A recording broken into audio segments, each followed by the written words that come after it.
today we are going to cook pesto salmon from Costco. Let's go ahead and take off the lid.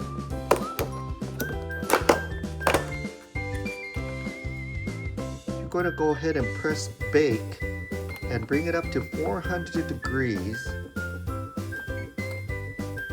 and wait until it sets at 400 degrees. We're going to get some Irish butter.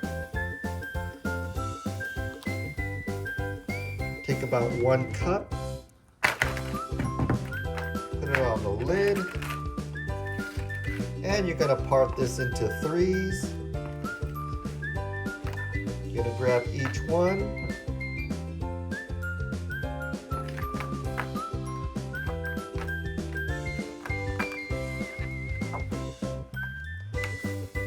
You're going to place them at each corner.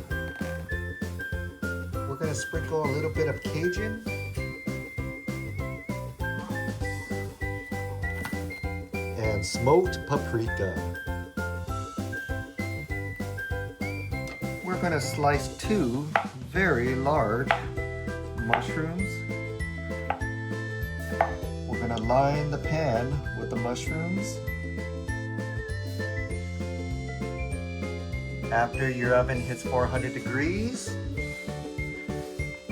we're going to take this and stick it in the middle rack here